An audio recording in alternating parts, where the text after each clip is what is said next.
Chaz. I'm Phil. So we ran into a situation this week. A mechanic has a saying, every 20-minute job is a broken bolt away from being a 3-day job. We ran into that. Yes, we did. So this video that you watch now is supposed to be about putting a performance exhaust on a Porsche Boxster. You're still going to see that. We got some added spice to it.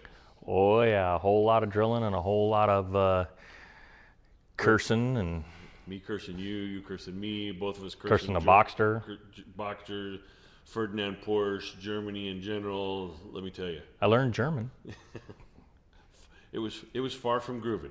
Yeah, it was not fun.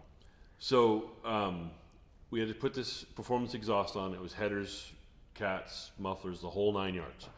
And as we were taking the old exhaust off, 4 of the 10 bolts, 12 bolts? 12. 4 of the 12 bolts snapped off in the head.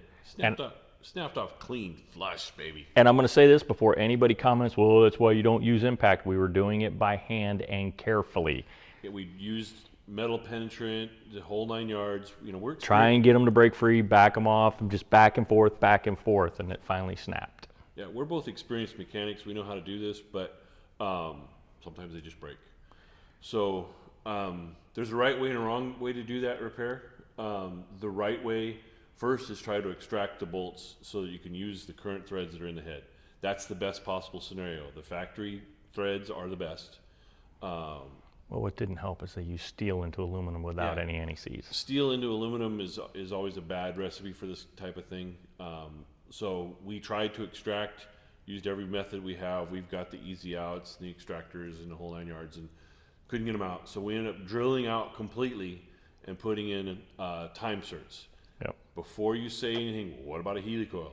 Helicoil is junk compared to TimeSerts. Absolutely. Just not that they're not even in the same realm.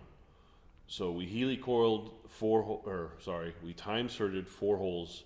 It took us 8 hours. Yeah, a solid day to do 4 holes. Yeah. So it was done the right way. But follow along in this video. You'll see some of the headaches we went through, and you also get to see the exhaust going. Well, the initial headache started with the owner of the car coming and saying, well, I did research on this, and they said it's easy, and it should only take the average non-skilled guy 5 hours to install the exhaust. He said the E word. Kiss of death right there. E word. Everybody knows that. As soon as you say, oh yeah, this will be easy, you're screwed. Yeah. And thank God we had a lift, and because if you're doing this at home and you break those off and you're laying on your back on jack stands, while we were cussing, you're just going to give up. And the one thing that I am grateful for is this is a Porsche, so the exhaust port's pointed straight down, so the exhaust studs pointed straight down. So from directly underneath the car, access to those holes with the drill and everything was much easier than it could have been. Like on a V8 where the exhaust ports are coming in from the side at an angle, we'd have been hating life. So we'd have had to pull the motor. Yeah, at least if not pull the head, pull the motor. Yep. So this is the kind of headache you're into. So hopefully you get to see a little bit of this and see a little cool exhaust install in this video. So follow along as we go through that. On a cool note, though, it took a car that says, I'm gay when you drive by. Makes it sound a little throatier. Yeah, it said, I'm gay. Yeah, that's true. So thanks for tuning in. Follow along as we go through this. So we're taking this big clunky stock Porsche exhaust out and replacing it with a Fabspeed unit. What's not shown here is the headers, really nice set of headers that come with the kit. It's pretty cut and dried. You just start unbolting stuff. Right where we're shining the flashlight above the exhaust tip is kind of a hidden fastener where it holds the mount for the muffler. Then once you get that out, it's just getting the couplers loose. It's a big side-to-side unit, and it's in there pretty tight, so it takes a little doing. Once you get that loose, you get everything out of there, and you can take it out.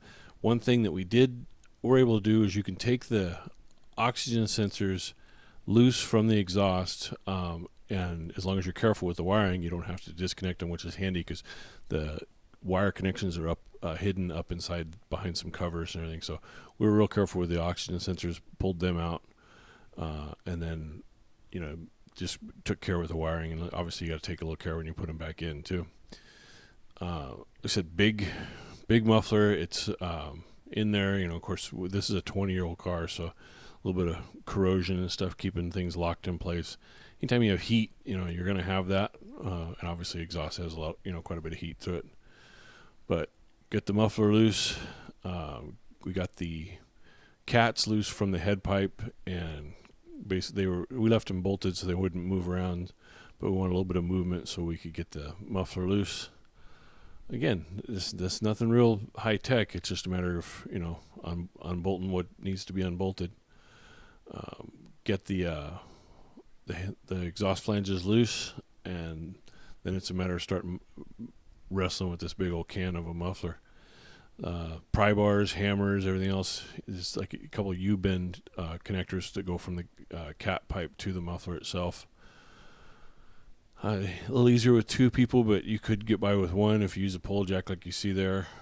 And then once we got it loose, it's just a matter of sliding it side to side enough to where you can get it out. Cats come right out. Piece of cake. There's still 1 bolt there on the passenger side. Got that out, and out she comes. This setup saves about 30 pounds over stock, the Fabspeed unit does. And they say adds about 30 horsepower, and it's a real good looking unit. Phil's getting that last bolt out. I decided to take the heat shield off since we're looking after weight savings. Don't really need it. And then this is where the fun starts. This is where you're taking the bolts loose from the head, and as you know, if you've done any work like this, you can feel when it's just not going to come out. So right there you see me struggling, and then we just know they're going to break. And once I broke them loose, buzzed them out with the electric impact, and now we're getting into the nitty-gritty of it. You got to drill the thing out. In steps, start with a very small drill bit, work your way up until you can get to the point where you can just peel what's left of the bolt out. Like I said, we tried extractors. This is the special drill bit for the TimeSert, and you don't want to use a drill motor on this. You want to turn it in by hand, so it's kind of self-guiding. And once you get that cleared out, then you have to use the other tool from TimeSert to put a little step in the head.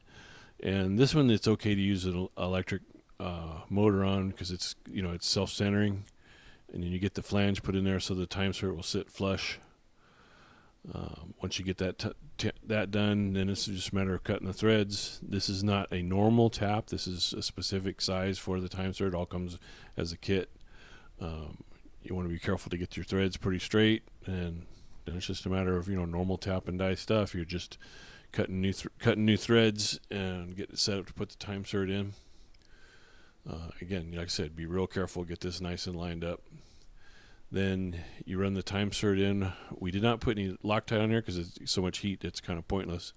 This mandrel that you see in the TimeSert, it expands the insert into the metal to lock it in place. So it shouldn't come out even without any Loctite. So that gets expanded into place, and then you back the mandrel out, and it's good to go. It's the nice thing about the TimeSert with it being like a barrel or a tube. It's continuous threads all the way up. There you see the TimeSert in place, ready to go. Then it's 3 more times, drill and, make sure you keep your drill as centered as you can so you don't eat into the aluminum on the head. Repeat the procedures over and again, and there you are. You get it all set for the next one.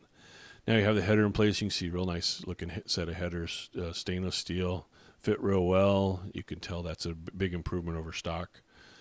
Put the cats on. You can see our O2 sensors back in place on the cats. We left everything loose. There's the fancy carbon fiber tip on it. We left everything loose so the muffler get in place, and you can see it's quite a bit of an improvement over this stock setup, and saves 30 pounds. Here's a glamour shot from their website, and you can see it's, like I said, real nice. Even though it's many pieces, it fit together well. All the hardware that you needed was included. Liked how it fit. It was tucked up in nicely. So there you go. That's our headache. That's what we went through. Hopefully you learned a little something along the way, or at least laughed at our troubles. Yeah, I got burnt. Yeah, nasty a little bit. Yeah, nice 3rd degree, 2nd degree. Really hurts burn. So don't forget to subscribe, press the like button. We really like what you guys are doing for our supporters. We're seeing a little momentum pick up with the channel. Thank you for everything that you do. Thanks, everybody. Click the subscribe, click the bell, click everything. Tell your friends, tell everybody. We appreciate you. I'm Raz. He's Phil. We'll see you at the track.